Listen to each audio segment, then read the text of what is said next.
Plus two കഴിഞ്ഞിട്ട് ഇരിക്കുന്ന സമയത്ത് എൻ്റെ പ്ലാനിങ് എന്താണെന്ന് വെച്ച് കഴിഞ്ഞാൽ MBA ഇൻ മാർക്കറ്റിംഗ് എടുക്കണം എന്നാണ്. പക്ഷെ എനിക്ക് മനസ്സിലായി, തുടർന്ന് ഞാൻ ഈ മാർക്കറ്റ് സ്റ്റഡി കാര്യങ്ങളൊക്കെ ചെയ്ത് കഴിഞ്ഞപ്പോൾ ആഫ്റ്റർ BBA അപ്പം ഞാൻ സ്റ്റഡി ചെയ്തപ്പോൾ എനിക്ക് മനസ്സിലായ ഒരു കാര്യം, അടുത്തൊരു 8-10 വർഷത്തിൻ്റെ ഉള്ളിൽ ഇന്ത്യയിൽ ഏറ്റവും കൂടുതൽ മൂവ്മെന്റ് ഉണ്ടാകാൻ പോകുന്നത് ഇന്ത്യയുടെ ടാക്സ് പ്ലാനിങ്സിലാണെന്ന് എനിക്ക് മനസ്സിലായി. നമ്മുടെ നാട്ടിലെ അക്കാഡമിക് സിസ്റ്റത്തിൽ 50-30-20 റൂൾ +1 സ്റ്റുഡൻസിനെ പഠിപ്പിക്കണമെന്നാണ് ഞാൻ പറയുക. പ്രോപ്പർ റിസ്ക് ഫാക്ടേഴ്സ് പലരും കീപ്പ് ചെയ്യാണ്ട് അവരുടെ പോർട്ട്ഫോളിയോയിൽ അവർ തന്നെ അനാവശ്യമായിട്ട് ടാക്സ് പേ ചെയ്യേണ്ടി വരിക, ഇല്ലെങ്കിൽ കറക്റ്റ് പ്ലാനിങ് ഇല്ലാതെ പലയിടത്ത് പോയി ഇൻവെസ്റ്റ്മെന്റ് ചെയ്ത് നഷ്ടങ്ങൾ വരുത്തി വെച്ചേക്കുക. ഇതൊക്കെ കണ്ടത് സ്വന്തമായിട്ട് റിസ്ക് മാനേജ്മെന്റ് പഠിപ്പിക്കുന്ന ഒരു അക്കാഡമി. അപ്പോൾ റിസ്ക് മാനേജ്മെന്റിനെ സ്പെഷ്യലൈസ് ചെയ്ത് പഠിപ്പിക്കുന്ന അക്കാഡമീസ് ഒന്നും ഇന്ത്യയിലില്ല.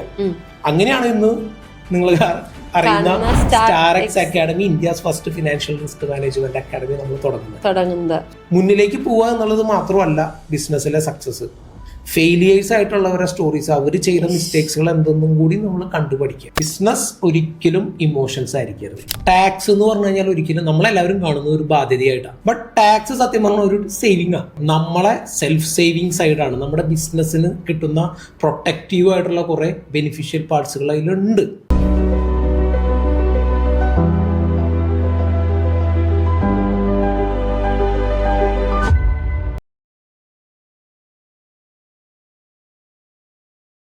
നമസ്കാരം, ഞാൻ അന്ന സൂസൻ. സ്പാർക്കിന്റെ പുതിയൊരു എപ്പിസോഡിലേക്ക് ഹാർദമായി സ്വാഗതം. ഒരു ആന്റർപ്രണർ തീർച്ചയായിട്ടും അറിഞ്ഞിരിക്കേണ്ട ഒരു കാര്യമാണ് റിസ്ക് മാനേജ്മെന്റ് എന്താണെന്നുള്ളത്. റിസ്ക് മാനേജ്മെന്റ് മാത്രമല്ല കേട്ടോ, ഫിനാൻഷ്യൽ റിസ്ക് മാനേജ്മെന്റ് എങ്ങനെയാണെന്ന് അറിഞ്ഞാൽ മാത്രമാണ് ഒരു ആന്റർപ്രണർക്ക് വേണ്ട, നമ്മളൊരു ചെറുപ്പം മുതൽ അത് പഠിച്ചാൽ മാത്രമാണ് നമുക്ക് നല്ലൊരു വ്യക്തിയായിട്ട് വളർന്നു വരാനും നമ്മുടെ ഫിനാൻഷ്യൽ കാര്യങ്ങൾ പ്രോപ്പറായിട്ട് ചെയ്തു വരാനും സാധിക്കുള്ളൂ. ഇത് തന്റെ ചെറിയ പ്രായത്തിൽ തന്നെ തിരിച്ചറിഞ്ഞ് പഠനത്തിൽ ആ ഒരു സെഗ്മെന്റ് കൊണ്ടുവരാൻ ശ്രമിക്കുകയും ആ സെഗ്മെന്റിൽ തന്നെ ബിസിനസ്സിലേക്ക് വന്നപ്പോൾ മൾട്ടിപ്പിൾ ബിസിനസ് ചെയ്യുമ്പോൾ ഫിനാൻഷ്യൽ റിസ്ക് മാനേജ്മെന്റ് എങ്ങനെ ചെയ്യണമെന്ന് നോക്കുകയും അത് പുതിയ തലമുറയ്ക്ക് പറഞ്ഞു കൊടുക്കുകയും ചെയ്ത ഒരു ഓൺട്രപ്രണറെയാണ് ഇന്ന് ഞാൻ സ്പാർക്കിന്റെ ഹോട്ട് സീറ്റിൽ കഥ പറയാനായി ക്ഷണിച്ചിരിക്കുന്നത്. അക്ഷയ് ആർനാഥ്. സ്വാഗതം അക്ഷയ് സ്പാർക്കിന്റെ ഹോട്ട് സീറ്റിലേക്ക്. Thank you. അക്ഷയ് നാട് എവിടെയാണ്? ഞാൻ ശരിക്കും ചാലക്കുടി സ്ഥലം, ഇപ്പൊ കൊച്ചിയിൽ സെറ്റിൽഡ് ആണ് വർഷങ്ങളായിട്ട്. എന്താണ് പഠിച്ചതൊക്കെ? ഞാൻ പഠിച്ചത് ശരിക്കും MBA ആണ് ഞാൻ കഴിഞ്ഞത്. ഫിനാൻഷ്യൽ റിസ്ക് മാനേജ്മെന്റിലാണ് സ്പെഷ്യലൈസ് ചെയ്തത്. MBA പഠിക്കാൻ പോകുമ്പോൾ ഓൺട്രപ്രണർ ആവണമെന്ന് ആഗ്രഹമുണ്ട്? അത് ഉറപ്പിച്ചിട്ട് തന്നെ പോകുന്നത്. അതിന് വേണ്ടിയിട്ടാണ് പോകുന്നത്? അതിന് വേണ്ട. ഞാൻ സത്യം പറഞ്ഞാൽ +2 കഴിഞ്ഞിട്ട് ഞാൻ ശരിക്കും BBA എടുക്കുന്നത് MBA എടുക്കുന്നത് ഡൽഹി അംബേദ്കർ യൂണിവേഴ്സിറ്റിയിൽ നിന്നാണ്. ഞാൻ +2 ശേഷം അവിടെ ഫസ്റ്റ് ടൈം അപ്ലൈ ചെയ്തപ്പോൾ റിജക്ഷനാണ് കിട്ടിയത്. അപ്പോൾ ഒരു വർഷം പോകരുതല്ലോ എന്ന് വെച്ചിട്ട് ഇവിടെ ആലുവ UC കോളേജിൽ ഞാൻ ഒരു വർഷം BA ഇംഗ്ലീഷ് ലിറ്ററേച്ചറിന് കയറിയായിരുന്നു. അത് കഴിഞ്ഞിട്ടുള്ള വർഷം ഞാൻ വീണ്ടും BBAക്ക് അപ്ലൈ ചെയ്യാണ് ഡൽഹി അംബേദ്കറിൽ.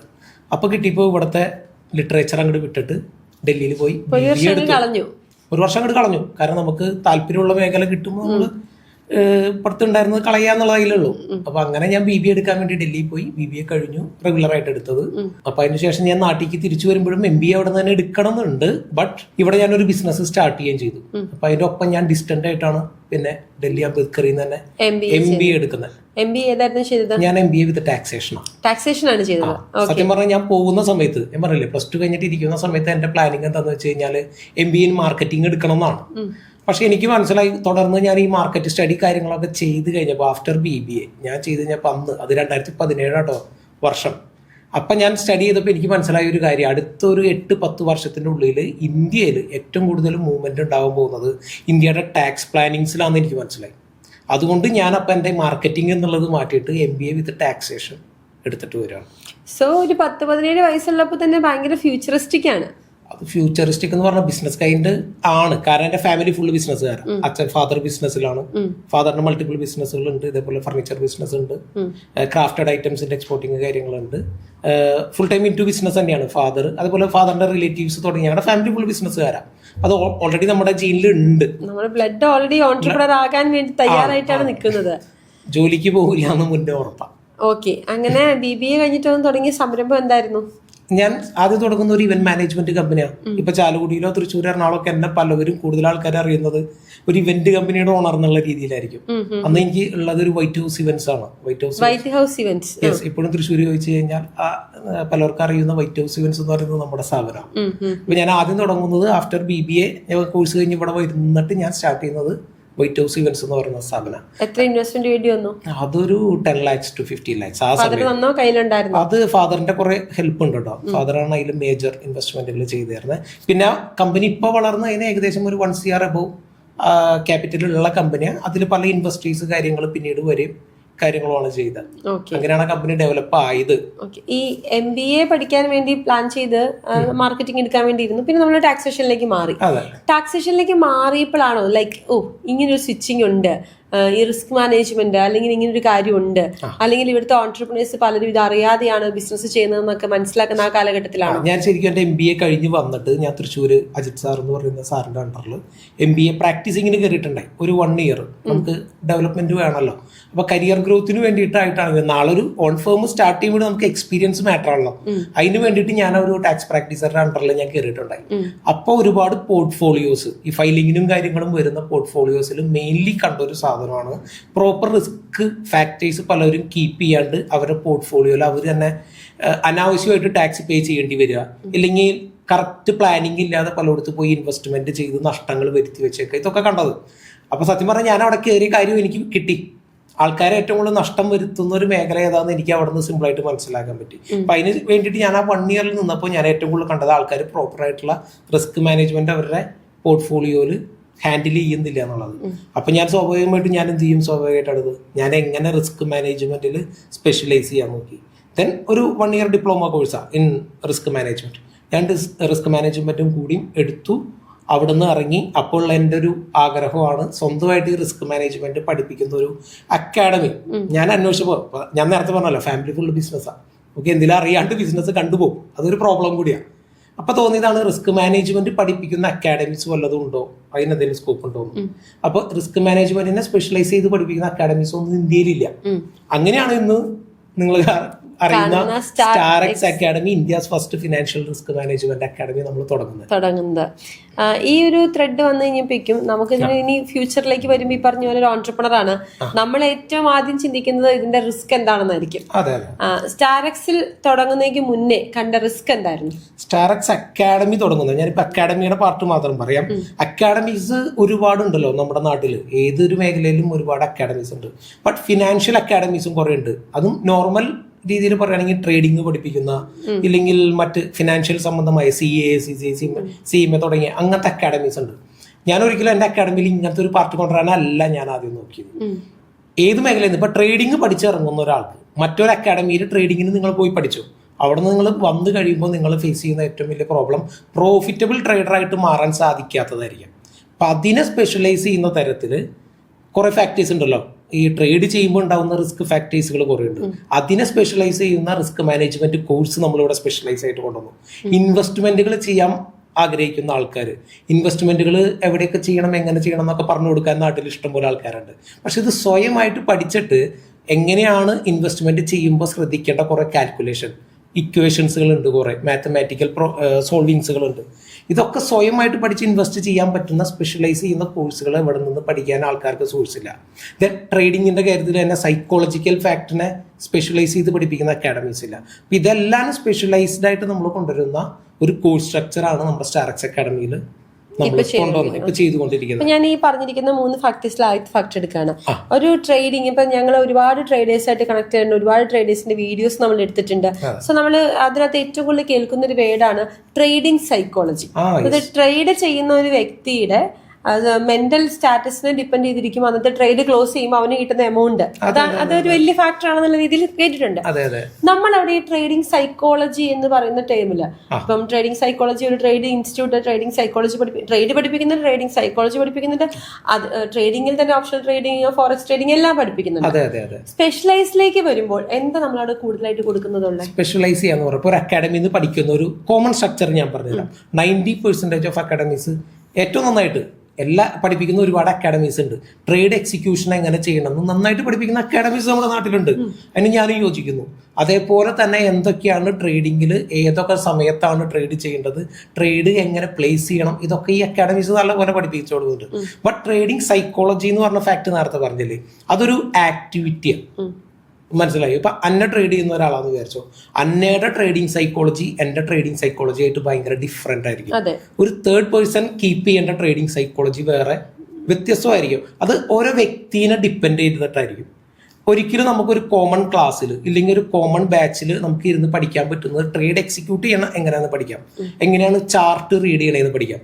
പക്ഷെ ഞാൻ ഓപ്പൺലി ചോദിക്കാം, എങ്ങനെയാ ഇപ്പൊ 30 പേര് ക്ലാസ്സിലുണ്ടെങ്കിൽ 30 പേർക്കും 30 ട്രേഡിംഗ് സൈക്കോളജി ആയിരിക്കും.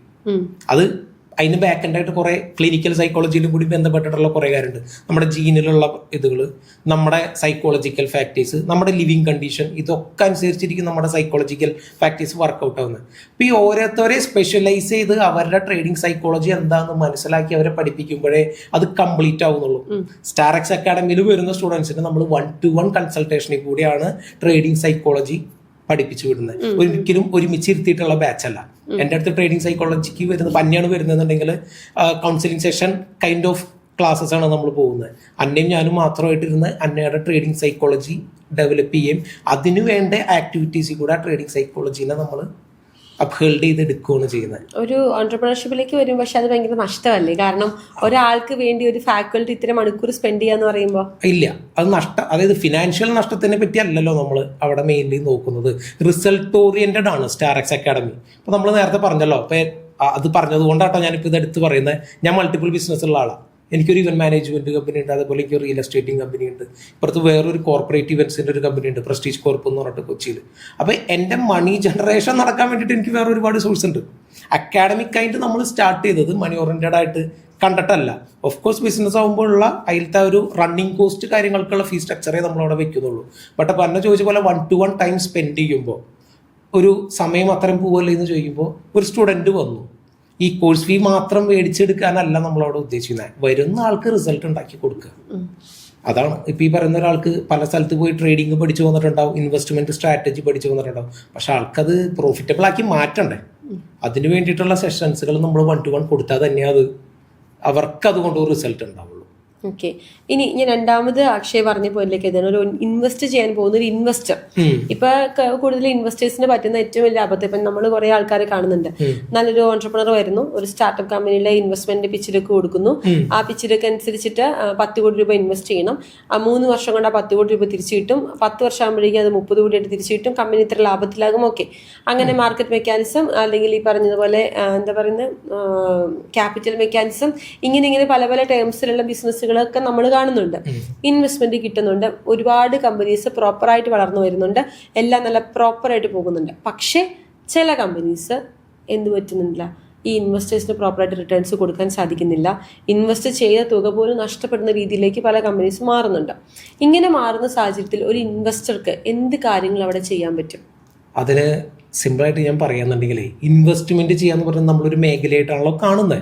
ഇപ്പോൾ ഒരാളോട് ചോദിക്കും, നിങ്ങൾ ആരാ? ഞാനൊരു ഇൻവെസ്റ്ററാണ്, ബാങ്കറാണ്, തുടങ്ങിയ കാര്യങ്ങൾ പറയുമ്പോൾ നമുക്ക് അതിലൊരു പ്രോപ്പർ നോളേജ് ഉണ്ടായിരിക്കുക എന്നുള്ളതാണ് ഫസ്റ്റത്തെ ഫാക്ട്. അത് മനസ്സിലാക്കേണ്ടതാണ് ആൾക്കാർ. ഇന്നത്തെ നാട്ടിൽ നടക്കുന്ന ഒരു റേഷ്യോ ഞാൻ പറയാം, ഫിനാൻഷ്യൽ റേഷ്യോ ഞാൻ പറയാണ്. ഇൻവെസ്റ്റ്മെന്റ് കൈൻഡിൽ പ്രൊജക്ട്സുകളിലേക്ക് ഇൻവെസ്റ്റ് ചെയ്തിട്ട്, ഇപ്പോൾ ആർക്കിടെക്ചറൽ പ്രൊജക്റ്റുകളായിക്കോട്ടെ, അല്ലെങ്കിൽ എന്തെങ്കിലും ഒരു പുതിയൊരു ഡെവലപ്മെന്റിലേക്ക് ഇറക്കുന്നതിൽ 32% ബിസിനസ്സുകൾ മാത്രമേ സക്സസ്ഫുള്ളായി മാറുന്നുള്ളൂ എന്നാണ് മനസ്സിലായോ. ബാക്കി 68% ബിസിനസ്സിലേക്ക് ആൾക്കാരുകൾ ഫണ്ട് ഇറക്കുന്നത് അവർക്ക് പ്രോപ്പർ നോളേജ് ഇല്ലാതെ, ഇല്ലെങ്കിൽ ആ മാർക്കറ്റിനെ പറ്റി സ്റ്റഡി ചെയ്യാതെ വരുന്ന റിസൾട്ടുകൾ കൊണ്ട് അവർക്ക് നഷ്ടങ്ങൾ സംഭവിക്കാന്ന് പറയുന്നത്. അപ്പൊ ഞാൻ ചോദിക്കുന്നത് ഇത്രേ ഉള്ളൂ, ഒരു ഡോക്ടർ ആവണമെന്നുണ്ടെങ്കിൽ, അപ്പൊ നിങ്ങൾക്ക് ഒരു കൺസൾട്ടേഷൻ ചെയ്യുന്നത് നിങ്ങളൊരു ഡോക്ടറാണ് നിങ്ങളുടെ പ്രൊഫഷൻ എന്ന് നിങ്ങൾ പറയുമെങ്കിൽ നിങ്ങൾ സ്വാഭാവികമായിട്ട് MBBS പഠിക്കണ്ടേ? തീർച്ചയായിട്ടും. ഇല്ലെങ്കിൽ ആരോഗ്യയുടെ കാര്യം തീരുമാനം. വ്യാജ ഡോക്ടറോ? നിങ്ങൾ ഒരു കെട്ടിടം പണിയുന്നു, ഒരു എഞ്ചിനീയർ ആവണമെങ്കിൽ നിങ്ങളത് 4 കൊല്ലം പഠിക്കണ്ടേ? ഇല്ലെങ്കിൽ അതിൻ്റെ ഹയർ സ്റ്റഡീസ് പിന്നെയും പഠിക്കണ്ടേ? നിങ്ങളത് BTech കംപ്ലീറ്റ് ചെയ്ത് MTech എടുത്തതിന് ശേഷമല്ലേ നിങ്ങളൊരു പ്രോപ്പർ എഞ്ചിനീയർ ആവുന്നുള്ളൂ, സ്ട്രക്ചർ എഞ്ചിനീയർ ആവുന്നുള്ളൂ. ഇല്ലെങ്കിൽ ആ കെട്ടിടം എന്തുണ്ടാവും? താഴെ വീടും. അതേപോലെ തന്നെ ഇൻവെസ്റ്റ്മെന്റ്സുകൾ ചെയ്യാൻ വരുമ്പോഴും കയ്യിൽ കാശുണ്ടെന്ന് മാത്രം വിചാരിച്ചിട്ട് ഇൻവെസ്റ്റ് ചെയ്യാണ്ടിരിക്കുക. ഈ പറഞ്ഞ പോലെ കെട്ടിടത്തിൻ്റെയും രോഗിയുടെ അവസ്ഥയാവും ആ ചെയ്യുന്ന ഇൻവെസ്റ്റ്മെന്റിന്. നിങ്ങൾ അതും പഠിക്കുക. ഇത് പഠിക്കാനുള്ള ഓപ്ഷൻസ് ഇവിടെ ഉണ്ട്. അതാണ് ഞാൻ പഠിപ്പിക്കുന്നുണ്ട് എന്ന് പറഞ്ഞത്. ഒരു മെയിൻ സാധനം അതാണ്. ഒരു ഇൻവെസ്റ്ററും അയാളുടെ കയ്യിലെ പൈസ ഇതേപോലെ ഒരു മാർക്കറ്റിലേക്ക് ഇറക്കുമ്പോൾ അതൊരു കൈൻഡ് ഓഫ് ആക്ടിവിറ്റി അല്ലേ. അയാൾ ചെയ്യാൻ പോകുന്നത് ആരെങ്കിലും വിശ്വസിച്ച് കൊടുക്കരുത്. ഞാൻ പറയുന്നത്, എത്ര വലിയ സുഹൃത്താണെങ്കിലോ ബന്ധുവാണെങ്കിലോ ഒരു ഇൻവെസ്റ്റ്മെന്റ് ചെയ്യുന്നുണ്ടെങ്കിൽ അതെന്താണ് ആ ചെയ്യാൻ പോകുന്നതിന് നമ്മൾ സ്വയം പഠിക്കണം. അതിന് പഠിക്കാൻ ഒരുപാട് വഴികളുണ്ട്. കുറേ റൂൾസുകൾ മുഖേന നമുക്കത് ഈസി ആയിട്ട് പഠിക്കാം. അത് നമ്മുടെ ലൈഫിലെ പല ബിസിനസ് ആക്ടിവിറ്റീസിലും നമ്മുടെ പേഴ്സണൽ ലൈഫിലും നമുക്ക് ഇംപ്ലിമെന്റ് ചെയ്യാൻ പറ്റുന്ന കുറേ സ്റ്റഡി മെറ്റീരിയൽസ് ഉണ്ട്. ഇത് നമുക്ക് പഠിക്കാം. സ്റ്റാർഎക്സ് അക്കാഡമിയിലേക്ക് വരുമ്പോൾ സ്റ്റാർഎക്സ് അക്കാഡമിയിൽ നമ്മൾ സ്പെഷ്യലൈസ് ചെയ്യുന്ന PFM course, personal financial management course, ഇപ്പൊ ആന്റെ ചോദിച്ച ഇതേ കാര്യം തന്നെയാണ്. ഒരാൾക്ക് ഇൻവെസ്റ്റ് ചെയ്യണമെങ്കിൽ ഇല്ലെങ്കിൽ അയാളുടെ ലൈഫ് മുന്നോട്ട് കൊണ്ടുപോകുമ്പോൾ പേഴ്സണൽ ബഡ്ജറ്റിങ്, അതേപോലെ തന്നെ ഇൻവെസ്റ്റ്മെന്റ് സ്ട്രാറ്റജീസ്, ക്യാപിറ്റൽ അലോക്കേഷൻ, ഓരോ പ്രൊജക്റ്റിലേക്കും എത്ര ചെയ്യണം എന്നുള്ളത്, പേഴ്സണൽ ടാക്സ് സേവിങ്സ്, ഇതെല്ലാനും ഒരുമിച്ചുള്ള ഒരു കോഴ്സാണ് നമ്മളവിടെ പഠിപ്പിച്ചു കൊടുക്കുന്നത്. അപ്പം അത് പഠിച്ചതിന് ശേഷം നമ്മൾ ഇൻവെസ്റ്റ് ചെയ്യാൻ പോയി കഴിഞ്ഞാൽ നമുക്ക് തന്നെ ഒരു ഐഡിയ കിട്ടും, ഇത് വിജയിക്കോ ഇല്ലയോ എന്നുള്ള കാര്യം. കുറെ ചോദ്യങ്ങൾ, ഒരു ഐഡിയ കൊണ്ട് വരുന്ന ഒരാളുടെ അടുത്ത് നമുക്ക് കുറെ ചോദ്യങ്ങൾ ചോദിക്കാൻ പറ്റും. യെസ്. ശരിക്കും ഞാൻ പറഞ്ഞല്ലോ, ക്ലാസ്സസ് കൂടുതൽ ക്ലാസ് എന്നുള്ളതല്ല, നമ്മളതൊരു കോഴ്സ് ആയതുകൊണ്ട് ഒരു കോഴ്സ് എന്ന് പറയുന്നതേ ഉള്ളൂ. കൂടുതലും ഇന്ററാക്ഷൻ കൈൻഡ് ഓഫ് കോഴ്സാണ് അത്.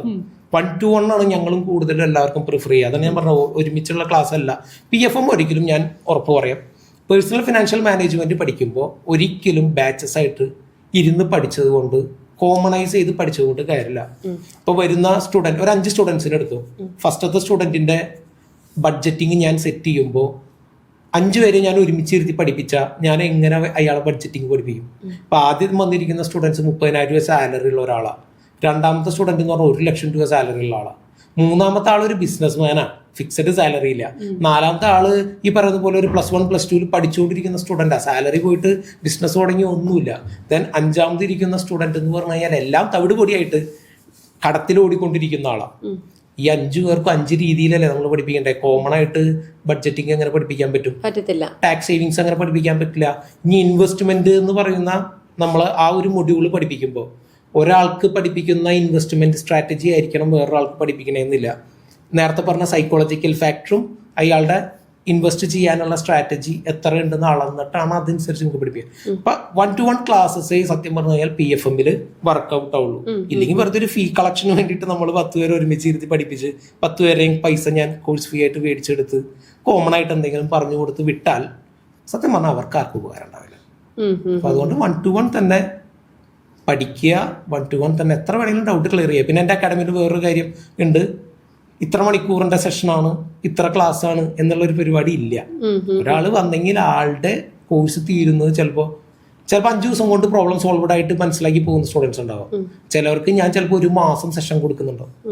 എങ്കിലേ അയാളുടെ സ്ട്രാറ്റജീസും അയാൾ പഠിപ്പിക്കും. എൻ്റെ ഇന്റൻഷൻ ഇത്രേ ഉള്ളൂ, വരുന്ന ആളുടെ കാര്യങ്ങൾ ക്ലിയർ ആയിരിക്കും. അത് ക്ലിയർ ആക്കിയിട്ടേ നമ്മൾ വിടുള്ളൂ. ഓക്കെ. ഇപ്പോൾ പറഞ്ഞ 5 കാറ്റഗറി ആളുകളുണ്ട്. ഈ 5 കാറ്റഗറിയിൽ ഏറ്റവും പ്രായം കുറഞ്ഞ കാറ്റഗറി +1 +2 പഠിക്കുന്ന കുട്ടികൾ, ഇവരും ഇപ്പോഴും ഈ പേഴ്സണൽ ഫിനാൻഷ്യൽ മാനേജ്മെന്റിനെ കുറിച്ച് പഠിക്കാൻ വന്നു തുടങ്ങി. ഇപ്പൊ ഞാൻ ഏറ്റവും കൂടുതൽ ക്ലാസ് എടുക്കുന്നതിൽ ഒരു വിഭാഗം ഞങ്ങൾ 3 ടയേഴ്സ് വെച്ചിട്ടുണ്ട്. ടയർ 1 എന്ന് പറയുന്നത് +1 തൊട്ട് MBA വരെ ഉള്ള സ്റ്റുഡൻസിനെയാണ് ഞങ്ങൾ ടയർ 1 കാറ്റഗറി കണ്ടിരിക്കുന്നത്. അവർക്കുള്ള സ്റ്റഡി സ്ട്രക്ചർ എങ്ങനെയായിരിക്കും എന്ന് വെച്ച് കഴിഞ്ഞാൽ, +1 സ്റ്റുഡന്റിനെ വെച്ച് പറയാം, ഒരു 100 രൂപ കയ്യിൽ വന്നാൽ അതിൽ എത്ര രൂപ ചെലവാക്കണം, അതിൽ എത്ര രൂപയാണ് അവരുടെ ഭാവിക്ക് വേണ്ടി മാറ്റി വയ്ക്കുക. സ്വയം അടിച്ചു പൊളിക്കാനും പൈസ വേണമല്ലോ, അത് എത്ര വേണം യൂസ് ചെയ്യാൻ എന്നുള്ളതൊക്കെ പഠിപ്പിക്കുന്നതാണ് ടയർ 1 കാറ്റഗറി ഓഫ് ക്ലയൻസ് ഞങ്ങളുടെ. അതിൽ ഈ പറയുന്ന സ്റ്റുഡൻസ് തൊട്ടുള്ള ആൾക്കാരാണ് അതിൽ വരിക. അവരെ ഞങ്ങൾ കൂടുതലും ടാക്സ് സേവിങ്സ് കാര്യങ്ങൾ ഇപ്പൊ പഠിപ്പിക്കേണ്ട കാര്യമില്ല. സത്യം പറഞ്ഞു കഴിഞ്ഞാൽ നാട്ടിൽ ടാക്സ് സേവിങ് ചെയ്യാനുള്ള ഒരുപാട് ഓപ്പർച്യൂണിറ്റീസ് ഉണ്ട് എന്നേ അവർക്ക് പഠിപ്പിക്കേണ്ട കാര്യമുള്ളൂ. അവയർനെസ് എവിടെ പോകേണ്ട കാര്യമുള്ളൂ. ദെൻ ശീലങ്ങളാണ് അവരെ പഠിപ്പിക്കേണ്ടത്. അല്ലാതെ അവരെ പോയിട്ട് ഞാനിപ്പോൾ റിട്ടയർമെന്റ് പ്ലാൻ +1 സ്റ്റുഡന്റിനെ പഠിപ്പിച്ചു കൊടുക്കേണ്ട കാര്യമില്ല. ദെൻ ടയർ 2 വരുമ്പോൾ ഫ്രം ദ ഏജ് ഓഫ് ഒരു 30 അല്ലെങ്കിൽ ഒരു 25 വയസ്സ് തൊട്ട് നമുക്ക് കൂട്ടാം. ഒരു 25 വയസ്സ് തൊട്ട് ഒരു 35-40 വയസ്സിന്റെ ഇടയിലുള്ളവരാണ് ഞങ്ങൾ ടയർ 2 ആയിട്ട് കാണാം. അവരുടെ ഞങ്ങൾ ഒരിക്കലും 100 രൂപ കൈ കിട്ടിയ 10 രൂപ നിങ്ങൾ സിപ്പപ്പ് കുടിച്ചോ എന്ന് പറഞ്ഞ് പഠിപ്പിക്കേണ്ട കാര്യമില്ല. കാരണം അവർ ഓൾറെഡി അതിന് പ്രിപ്പയർഡ് ആയിട്ട് വന്നിട്ടുള്ള ആൾക്കാരാണ്. ആ ടയർ 2 ആൾക്കാരെ ഞങ്ങൾ പഠിപ്പിക്കുന്നത് എന്തായിരിക്കും എന്ന് വെച്ച് കഴിഞ്ഞാൽ, ടാക്സ് സേവിങ്സിനായിരിക്കും കൂടുതൽ ഇമ്പോർട്ടൻസ്. ദെൻ ഇൻവെസ്റ്റ്മെന്റ്സിനായിരിക്കും അവർക്ക് കൂടുതൽ ഇമ്പോർട്ടൻസ് അവരുടെ മൊഡ്യൂൾസ്. ദെൻ ടയർ 3 വരുമ്പോൾ ഒരു 35 to 50 ഇയേഴ്സ് ഇൻ ബിറ്റ്വീനുള്ള ആൾക്കാർക്ക് ഞങ്ങൾ കൂടുതലും ടാക്സ് സേവിങ്സ് പ്ലസ് റിട്ടയർമെന്റ്സ് പ്ലാനിങ്, ഇതായിരിക്കും ഞങ്ങൾ കൂടുതൽ ഫോക്കസ് ചെയ്ത് പഠിപ്പിക്കുന്നത്. അപ്പൊ പലവർക്കും പല രീതിയാണ്. ഞാൻ പറഞ്ഞത് ഇതുകൊണ്ടാണ് ഞാൻ പറഞ്ഞത് കോമൺ ആയിട്ടുള്ള ഒരു സ്റ്റഡി സ്ട്രക്ചർ അല്ല. ഓഡിയൻസിനനുസരിച്ച്, അതായത് ക്ലയൻസിനനുസരിച്ച്, സ്റ്റുഡൻസിനനുസരിച്ച് ഇത് മാറും. അപ്പോൾ +1 +2 സ്റ്റുഡൻസ് എന്ന് നമ്മൾ ആദ്യം പറഞ്ഞല്ലോ, ടയർ 1 ഞാൻ ഏറ്റവും കൂടുതൽ ഫോക്കസ് ചെയ്യുന്നത്. കാരണം കുറച്ച് സോഷ്യലായിട്ടുള്ള കാര്യങ്ങളും ഉണ്ട് അതിൽ. ഒരു 1000 രൂപ കയ്യിൽ വന്നാൽ അതെങ്ങനെ പോസിറ്റീവ്ലി സ്പെൻഡ് ചെയ്യണമെന്ന് പഠിക്കുമ്പോൾ ഇൻഡയറക്ട്ലി അവർ വേറെ റൂട്ടിലേക്കൊന്നും പോവാണ്ട്, മനസ്സിലായില്ലേ? അങ്ങനെ ഒരു ടെക്നോളജി ടെക്നിക്സ് ഒക്കെ ഇല്ലേ? എക്സാമ്പിൾ ഇപ്പൊ ചോദിച്ചത് 50-30-20 റൂൾ. ഇത് നമ്മൾ അക്കാഡമിക്സിൽ പഠിപ്പിക്കുന്നില്ല. എനിക്ക് ഏറ്റവും ബുദ്ധിമുട്ടായിട്ട് തോന്നിയിട്ടുള്ള ഒരു കാര്യമാണ്. നമ്മുടെ നാട്ടിലെ അക്കാഡമിക് സിസ്റ്റത്തിൽ 50-30-20 റൂൾ +1 സ്റ്റുഡൻസിനെ പഠിപ്പിക്കണമെന്നാണ് ഞാൻ പറയുക. അത് പഠിക്കുമ്പോൾ അവർ മനസ്സിലാക്കും 50% ഫോർ യുവർ നീഡ്സിന് സ്പെൻഡ് ചെയ്യണം, 30% ഫോർ യുവർ വാണ്ട്സിന് സ്പെൻഡ് ചെയ്യണം, 20% എങ്കിലും നിങ്ങൾക്ക് കയ്യിൽ വരുന്ന പൈസയുടെ സേവിങ്സിലേക്ക് വേണ്ടി മാറ്റി വയ്ക്കണം. ഇത് നമ്മുടെ അക്കാഡമിക് സ്ട്രക്ചറിൽ പഠിപ്പിക്കുന്നില്ല എന്നുള്ളത് ഭയങ്കര വിഷമമുള്ള ഒരു കാര്യം. അതൊരു ഹാബിറ്റാണ്, ഇതൊക്കെ ഒരു ഹാബിറ്റാണ്. നമ്മുടെ അക്കാദമിക്സിൽ ഹാബിറ്റ് ആക്കണമെന്ന് ആകെ ആഗ്രഹിക്കുന്നത് ഹോംവർക്ക് ചെയ്യണം, അതൊരു ഹാബിറ്റാണ്. അതൊരു ഹാബിറ്റ് ടീച്ചർ മറ്റേ എംബോസിഷൻ തരും, അത് എഴുതണം, അതൊരു ഹാബിറ്റാണ്. രാവിലെ മറ്റേ ലഞ്ച് പൊതിഞ്ഞു കൊണ്ടുപോകണം, അതൊരു ഹാബിറ്റാണ്. പക്ഷെ ഒരിക്കലും ഈ പറഞ്ഞത് അക്ഷയ് പറഞ്ഞതുപോലെയുള്ള ഫിനാൻഷ്യൽ ഒരു എന്താ പറഞ്ഞൊരു അച്ചടക്കം അവർക്ക് കൊണ്ടുവരാം. അതാണ് ടയർ 1 എന്ന് ഞാൻ പറഞ്ഞില്ലേ. സത്യം പറഞ്ഞാൽ ടയർ 1 വേണ്ടത് പ്ലാനിങ് അല്ല, ഫ്യൂച്ചർ പ്ലാനിങ് അല്ല, ഒരു 40% ഫ്യൂച്ചറിസ്റ്റിക് പ്ലാനിങ് വേണ്ടു. അവർക്ക് 60% വേണ്ടത് ഡിസിപ്ലിൻ ആക്ഷൻസ് ആണ്. ഈ ആക്ഷൻസ് ആണ് അവരെ ടയർ 2 പോകുമ്പോൾ, അവരൊരു 25 വയസ്സിന് മുകളിലേക്ക് പോകുമ്പോൾ അവർ ശീലിക്കാൻ പോകുന്ന പല കാര്യങ്ങളും, അവരുടെ കരിയർ ഡെവലപ്പ് ആവുന്ന, ഒരാളുടെ കരിയർ ഡെവലപ്പ് ആവുന്ന ടൈം എന്ന് പറഞ്ഞാൽ from the age of 25 to 40. ഇതിന്റെ ഇടയിൽ അയാൾ ഡെവലപ്പ് ആയില്ലെങ്കിൽ പിന്നീടുള്ളത് കഷ്ടമാണ് ഡെവലപ്പ് ചെയ്തെടുക്കാൻ. Then retirement you should plan from 40. ഒരു 40 വയസ്സിൽ റിട്ടയർമെന്റ് പ്ലാൻ സ്റ്റാർട്ട് ചെയ്താലേ ഒരു 50 55 ഇടയിൽ നമുക്ക് റിട്ടയർമെന്റ് ഫണ്ടിങ്, ഇപ്പൊ NPS പോലെ നാഷണൽ പെൻഷൻ സ്കീംസുകളൊക്കെ സ്റ്റാർട്ട് ചെയ്ത് കൊണ്ടുവന്ന് നമുക്കൊരു റിട്ടയർമെന്റ് എടുക്കാൻ പറ്റുള്ളൂ. പിന്നെ ഇതിൽ ഇത്തിരി കൂടി കടന്ന് സംസാരിക്കുക എന്നുണ്ടെങ്കിൽ ഉണ്ടല്ലോ, മുന്നത്തെ നമ്മുടെ ഒരു നോർമൽ ലൈഫ് സ്പാൻ മനുഷ്യന്റെ എന്ന് പറയുന്നത് ഒരു 70-75 വയസ്സെന്ന് പറയും.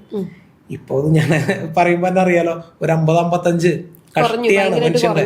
അപ്പൊ നമ്മൾ മുന്നൊക്കെ റിട്ടയർമെന്റ് പ്ലാൻ ചെയ്യാന്ന് പറയുന്നത് ഒരു 55 വയസ്സിൽ 60-ലാണ് പറഞ്ഞിരുന്നത് മുന്നേ. അത് തന്നെയാണ് നമ്മളിപ്പോ ഡാറ്റ വൈസ് പറയുന്നത്. പക്ഷെ നമ്മുടെയൊക്കെ ഒരു നോർമൽ ലൈഫ് സ്പാൻ ഒരു 50-55 വന്നു. പിന്നെ നമ്മളൊരു 40 ഇനിയുള്ള ജനറേഷൻ റിട്ടയർമെന്റ് കണ്ടില്ലെങ്കിൽ അത് ഭയങ്കര ബുദ്ധിമുട്ടുണ്ടാകും. അതും ഒരു കാര്യമാണ്, അത് പലരും ശ്രദ്ധിക്കാണ്ട് പോകുന്ന ഒരു കാര്യമാണ്. ഓക്കെ, ഇപ്പൊ ഈ രണ്ടാമത്തെ കാറ്റഗറിയിലേക്ക് വരുമ്പോൾ അതിനകത്ത് കുറച്ചുകൂടെ ബിസിനസ് ടയർ 2 ബിസിനസ്സുകാരാണ്. ബിസിനസ്സിൽ ജയിച്ചവരുണ്ടാവും, ബിസിനസ്സിൽ തോറ്റവരുണ്ടാവും, ഇൻവെസ്റ്റേഴ്സ് ഉണ്ടാകും. ഈ ബിസിനസ്സിൽ ജയിച്ച ആൾക്കാരെ ഒരുപാട് പേരെ കാണുന്നുണ്ട്, അവർക്ക് നല്ല നല്ല പ്ലാൻസ് ഒക്കെ പറഞ്ഞു കൊടുക്കുന്നുണ്ട്. ഈ ബിസിനസ്സിൽ തോറ്റ ആൾക്കാര് അവരുടെ റിസ്ക് മാനേജ്മെന്റ് ശരിയല്ലാത്തത് കൊണ്ടായിരിക്കുമല്ലോ തോറ്റിട്ടുണ്ടാവുക. ഇവർ ചെയ്തിരിക്കുന്ന ഏറ്റവും വലിയ മണ്ടത്തരം എന്തായിരിക്കും? ഞാൻ ഏറ്റവും കൂടുതൽ കണ്ടിട്ടുള്ളത് മാർക്കറ്റ് വാച്ച് അവർ സ്വയം നടത്തുന്നില്ല എന്നുള്ളതാണ്. ഞാൻ കണ്ടിട്ടിരിക്കുന്ന ഇപ്പൊ എൻ്റെ അടുത്ത് വന്നിരിക്കുന്നത് കൺസൾട്ടേഷൻ ആയിട്ടാണെങ്കിലോ കോഴ്സ് ആയിട്ടാണെങ്കിലോ വന്നിട്ടുള്ളവരിൽ സക്സസ് ആൾക്കാരെ പറ്റി നമ്മളെല്ലാവരും സംസാരിക്കും. ഇപ്പൊ ഇപ്പൊ ഞാനാണെങ്കിൽ തന്നെ സ്റ്റോറി പറയാനാണെങ്കിൽ എനിക്ക് ഒരുപാട് സക്സസ് ആൾക്കാരുടെ സ്റ്റോറി ഇപ്പോൾ ഇവിടെ ഇരുന്ന് പറയാം. എൻ്റെ അടുത്ത് വന്നിട്ട് സക്സസ് ആയ ആൾ എന്നൊക്കെ പറഞ്ഞ് മാർക്കറ്റ് ചെയ്യാൻ അത് യൂസ് ചെയ്യാം. അതല്ലാതെ നമുക്ക് വേറൊരു കാറ്റഗറി എന്ന് പറഞ്ഞാൽ ഫെയിലിയേഴ്സ് ആയിട്ടുള്ള, ഇപ്പൊ എൻ്റെ അടുത്ത് വന്നിട്ടും ഫെയിൽ ആയിട്ട് പോയിട്ടുള്ള ഒരുപാട് പേരുണ്ട്. ഞാനത് ഓപ്പൺലി പറയാം. അവരുടെയിൽ ഞാൻ കണ്ടിട്ടുള്ള, ഇപ്പൊ എൻ്റെ അടുത്ത് ഒരു 1.5 year ആയിട്ട് കൺസൾട്ടേഷനിൽ പോയിട്ട് എന്നിട്ടും ഫെയിലിയർ ആയിട്ടുള്ള ആൾക്കാരുണ്ട്. ഞാൻ ഒരിക്കലും എൻ്റെ അടുത്ത് വന്ന് കഴിഞ്ഞാൽ നിങ്ങൾ സക്സസ് ആണെന്ന് ഞാൻ ഉറപ്പ് പറയല്ല. നിങ്ങളൊരു 70% വരെ സക്സസ് ആക്കാൻ എനിക്ക് ഞാൻ പറയുന്ന ഇക്വേഷൻസുകളോടും വരും. ഞാൻ ഒരിക്കലും എൻ്റെ അടുത്ത് വന്നാൽ നിങ്ങൾ സക്സസ് ആട്ടോ എൻ്റെ അടുത്ത് എന്ന് പറയുന്നില്ല. ബാക്കി 30% നിങ്ങൾ തന്നെ ചെയ്യേണ്ട കുറെ കാര്യമുണ്ട്. ദൈവം ബാധിയില്ല, അത് ദൈവം ബാധി എന്നുള്ളതിനേക്കാളും കുറച്ച് അവർ ചെയ്താൽ മതി. ഒരു 30% ചെയ്താൽ മതി അവർ. ആ 30% പോലും അവർ ചെയ്യാണ്ട്, ഇപ്പൊ എൻ്റെ അടുത്ത് വന്ന ഒരു പേര് ഞാൻ പറയുന്നില്ല, ക്ലയന്റിന്റെ ഒരു എക്സാമ്പിൾ പറഞ്ഞുതരാം. ആള് ഓൾമോസ്റ്റ് അത്യാവശ്യം നല്ല പ്രോഫിറ്റബിൾ ബിസിനസ്മാൻ ആയിട്ട് ഇരുന്നിരുന്ന ആളാണ്. പുള്ളി ഒരു സ്കെയിലപ്പിന് വേണ്ടിയിട്ട് എൻ്റെ അടുത്ത് വന്ന്, അപ്പം ഞാൻ ആളുടെ പോർട്ട്ഫോളിയോ നോക്കി കഴിഞ്ഞപ്പോൾ എൻ്റെ അടുത്ത് നോക്കി ഞാൻ സ്റ്റഡി ചെയ്തു. ആ ഇത് നോക്കിയിട്ട് എത്ര രൂപയ്ക്ക് സ്കെയിലപ്പ് ചെയ്യണം, ഇത് ഞാൻ ലോണിങ്ങിൽ കൂടെ സ്കെയിലപ്പ് ചെയ്യണോ, അല്ലെങ്കിൽ എനിക്ക് എൻ്റെ ആൻസസ്ട്രൽ പ്രോപ്പർട്ടി ഉണ്ട് അത് സെല് ചെയ്തിട്ട് ചെയ്യണോ, അറിയാനാണ് എൻ്റെ അടുത്ത് വന്നത്. ഞാനൊരു 1 വീക്കോളം ആളുടെ സ്റ്റഡി ചെയ്തപ്പോൾ ആളുടെ ബിസിനസ് ഇപ്പോൾ സ്കെയിലപ്പ് ചെയ്യാനുള്ള സമയമായിട്ടില്ല. സ്കെയിലപ്പ് ഇപ്പം ചെയ്യുന്നതാണ് പുള്ളി ചെയ്യാൻ പോകുന്ന ഏറ്റവും വലിയ അപകടം. ഇത് ഞാൻ പുള്ളിയുടെ അടുത്ത് പറഞ്ഞു. പുള്ളി കുറച്ചൊക്കെ എന്തുകൊണ്ട് എന്നൊക്കെ എൻ്റെ അടുത്ത് ചോദിച്ചു. ഞാൻ എൻ്റെ കാരണം സഹിതം പുള്ളിക്ക് മാത്തമാറ്റിക്കൽ ഇക്വേഷൻസ് അടക്കം ഞാൻ പുള്ളിക്ക് അത് പ്രൂവ് ചെയ്ത് കാണിച്ചു കൊടുത്തു. പുള്ളി എൻ്റെ അടുത്ത് കുറേ താങ്ക് യു ഒക്കെ പറഞ്ഞിട്ട് പോയി. ബട്ട് ആഫ്റ്റർ ഒരു 2-3 months പുള്ളി എന്നെ വിളിച്ചിട്ട് പറയുകയാണ്, എൻ്റെ അതിൻ്റെ പുതിയ ബ്രാഞ്ചിൻ്റെ ഇനാഗുറേഷൻ ആണ് സാറ് വരണമെന്നൊക്കെ. പിന്നെ പുള്ളി ഞാൻ അവിടെ പറയേണ്ട കാര്യമില്ല, ഞാൻ ഇനാഗുറേഷനും എല്ലാത്തിനും ഞാൻ പോയിട്ടുണ്ട്. ബട്ട് ആഫ്റ്റർ ഒരു 6 to 7 months പുള്ളിക്ക് ആദ്യം ഉണ്ടായിരുന്ന ഫെമിനെ പോലും ഇത് ബാധിച്ചു തുടങ്ങി. കാരണം ഇതിന് കുറേ ഫാക്ടറീസ് ഉണ്ട് പുറത്ത്. അപ്പോൾ ഒരിക്കലും ബിസിനസ് എന്ന് പറയുന്നത് സ്കെയിലപ്പ് ചെയ്ത് പോകണ്ട, നമുക്ക് ഡെവലപ്പ് ചെയ്യാനാണ് നമ്മൾ വരുന്നത് ബിസിനസ്സിൽ. പക്ഷെ സ്കെയിലപ്പ് മാത്രമല്ല ബിസിനസ്.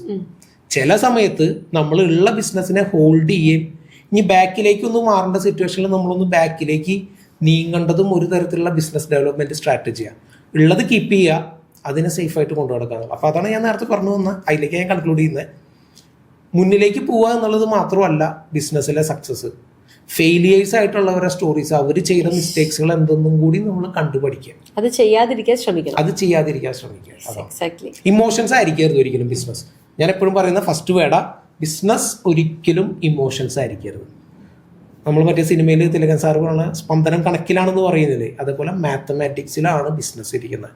ആ മാത്തമാറ്റിക്കൽ കാൽക്കുലേഷൻ തിരിച്ചും മറച്ചും ഗുണിച്ചും അങ്ങോട്ടും ഇങ്ങോട്ടും ഒക്കെ നോക്കിയാലും പ്രോഫിറ്റബിൾ ആണെന്ന് കണ്ടെങ്കിൽ മാത്രമേ ചെയ്യാൻ പാടുള്ളൂ. നമ്മൾ 10 രീതിയിൽ ഇത് കാൽക്കുലേറ്റ് ചെയ്തിട്ട് 9 രീതിയിൽ നമ്മുടെ കാൽക്കുലേഷൻ ശരിയായി, ഒരു രീതിയിൽ കാൽക്കുലേഷൻ ശരിയല്ലെങ്കിലും ആ ആക്ഷൻ എടുക്കരുതെന്നാണ് നമ്മൾ എപ്പോഴും പറയുന്നത്. കേട്ടോ?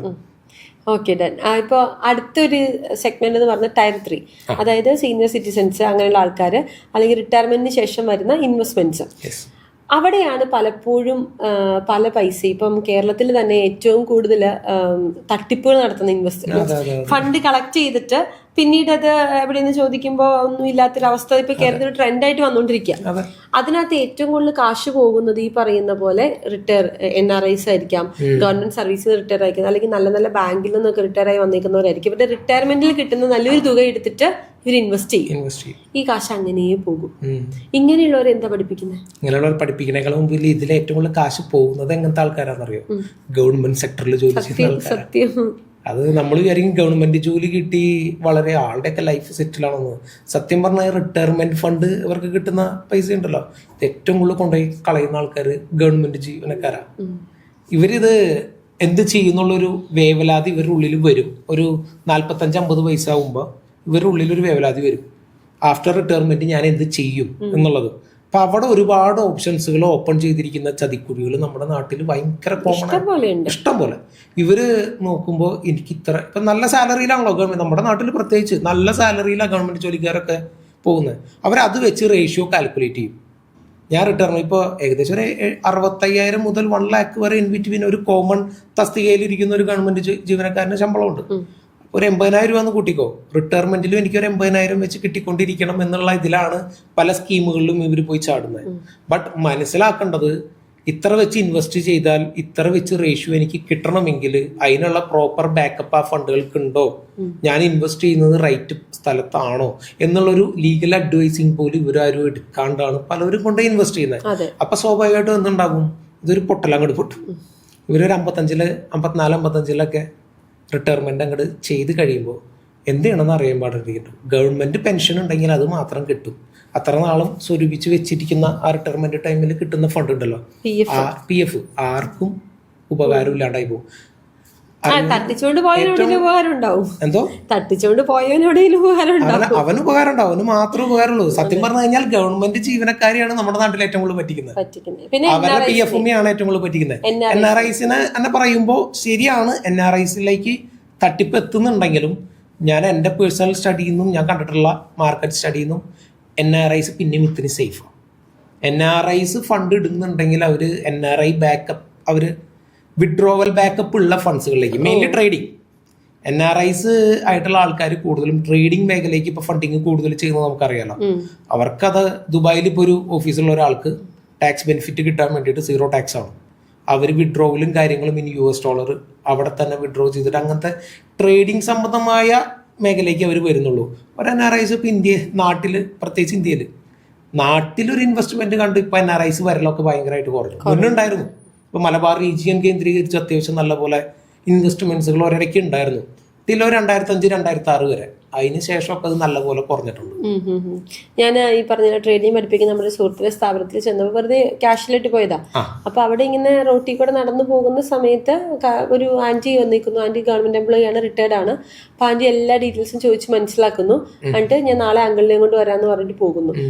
ഡെഫിനറ്റ്ലി എനിക്കറിയാം അവരവരുടെ റിട്ടയർമെന്റിൽ കിട്ടിയേക്കുന്ന 2 പേരുടെയും PF തുക മുഴുവൻ അവിടെ ഇൻവെസ്റ്റ് ചെയ്യും, ട്രേഡിങ്ങിൽ ഇൻവെസ്റ്റ് ചെയ്യും. കാരണം ഇൻവെസ്റ്റ് ചെയ്ത് ഇവര് എക്സ്പെക്ട് ചെയ്യുന്നത് ഓക്കെ ഇൻവെസ്റ്റ് ചെയ്യുന്നു, ഇവര് തിങ്കളാഴ്ച മുതൽ വ്യാഴാഴ്ച വരെ ഇരുന്ന്, വെള്ളിയാഴ്ച വരെ ദിവസം ഇരുന്ന് വരെ പണിയെടുക്കുന്നു, ഇവർ പഠിച്ചിട്ട് പണിയെടുക്കുന്നു, ഈ ഫണ്ട് ഇവർക്ക് തിരിച്ചു കിട്ടുന്നു. പക്ഷെ പലപ്പോഴും റിയാലിറ്റിയിലേക്ക് വരുമ്പോൾ ഈ പറഞ്ഞ ട്രേഡിംഗ് സൈക്കോളജിയും അല്ലെങ്കിൽ പറഞ്ഞ എങ്ങനെയാണ് റിസ്ക് മാനേജ്മെന്റ് ചെയ്യുന്നത് അറിയില്ലാത്തതുകൊണ്ടായിരിക്കാം ഈ ഫണ്ട് പോകുന്നതാണ് നമ്മൾ നോർമലി കാണുന്നത്.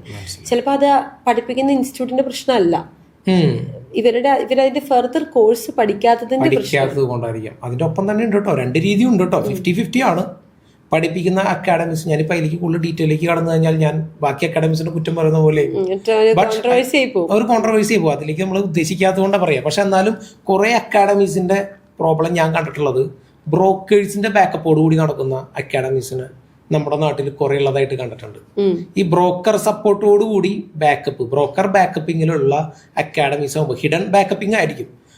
അവരെയും കുറ്റം പറഞ്ഞിട്ട് കാര്യമില്ല, അവരും ബിസിനസ് ചെയ്യാനാണ് അവിടെ ഇരിക്കുന്നത്. അവർക്ക് ബ്രോക്കേഴ്സിന് വേണ്ടിയിട്ട് ആൾക്കാരെ ട്രേഡിംഗ് ഫണ്ട് എത്തിക്കുക എന്നുള്ളത് ഒരു ബുദ്ധിമുട്ടുള്ളൊരു ടാർഗറ്റ് അവിടെ വരും. അപ്പം അതിന് ഓറിയന്റഡ് ആയിട്ടുള്ള ട്രേഡിംഗ് സൈക്കോളജീസ് അവിടെ പഠിപ്പിക്കേണ്ടി അവർ നിർബന്ധിതരാകുന്നുണ്ട്. ഞാൻ എൻ്റെ അക്കാഡമിയിൽ ഞാൻ പല ബ്രോക്കേഴ്സിന്റെ ഓഫർ വന്നാലും അന്നും ഞാൻ പറയും, ഞാൻ എൻ്റെ സ്റ്റുഡൻസിൻ്റെ അടുത്ത് പറയും, നമ്മുടെ അക്കാഡമി ബ്രോക്കർ സപ്പോർട്ടിങ്ങിലല്ല വർക്ക് ചെയ്യുന്നത്. ഞാനത് ഇപ്പോഴും ഞാൻ ഓപ്പൺ ആയിട്ട് പറയും, ഒരു ബ്രോക്കറുടെ സപ്പോർട്ടിലല്ല അക്കാഡമി റൺ ആവുന്നത്. അതുകൊണ്ട് എനിക്ക് ജെന്യൂൻ ആവാൻ പറ്റും. സ്റ്റുഡൻസിൻ്റെ അടുത്ത് ഒരിക്കലും ഒരു ബ്രോക്കറിന് വേണ്ടിയിട്ട് കമ്മീഷനിങ് പോകാൻ വേണ്ടിയിട്ട് അവരെ കൊണ്ട് ട്രേഡ് എടുപ്പിക്കേണ്ട പരിപാടി നമുക്കില്ല. സ്റ്റുഡൻസിലേക്ക് കൂടുതൽ നമുക്ക് ഫോക്കസ്ഡ് ആയിട്ട് ജെന്യൂൻ ആയിട്ട് ഇരിക്കാൻ പറ്റും. ഒരു ബിസിനസ്സിലേക്ക് ഇൻവെസ്റ്റ് ചെയ്യുന്ന ഒരാൾ, ഓക്കെ, അല്ലെങ്കിൽ വേണ്ട ഒരു ട്രേഡിങ്ങിലേക്ക് ഇൻവെസ്റ്റ് ചെയ്യുന്ന ഒരാൾ, അല്ലെങ്കിൽ ഒരു വ്യക്തിയിലേക്ക് ഇൻവെസ്റ്റ് ചെയ്യുന്ന ഒരാൾ ശ്രദ്ധിക്കേണ്ട 3 കാര്യങ്ങൾ എന്തൊക്കെയായിരിക്കും? ശരി, ഒന്നാമത്തെ കാര്യം എന്ന് പറയുന്നത് അയാൾ ഈ പറയുന്ന ഇൻവെസ്റ്റ് ചെയ്യുന്ന മേഖല ഏതും ആയിക്കോട്ടെ. ഇപ്പൊ റിയൽ എസ്റ്റേറ്റിൽ ഇൻവെസ്റ്റ് ചെയ്തോട്ടെ, അല്ലെങ്കിൽ ഒരു പുതിയൊരു കാർ വാങ്ങുന്നത് ഒരു ഇൻവെസ്റ്റ്മെന്റാണ്, ഒരു വീട് വാങ്ങുന്നത്, ഇനി അതല്ല ഗോൾഡ് വാങ്ങുന്നത്, ട്രേഡിങ്ങിലേക്ക് ഫണ്ട് ഇറക്കുന്നത്, സ്റ്റോക്ക് മാർക്കറ്റിലേക്ക് ഇൻവെസ്റ്റ് ചെയ്യുന്നത്, എല്ലാത്തിനും നിങ്ങൾ ഇൻവെസ്റ്റ്മെന്റ് എന്നുള്ള ഒറ്റ ടൈമിൽ കണ്ടോ.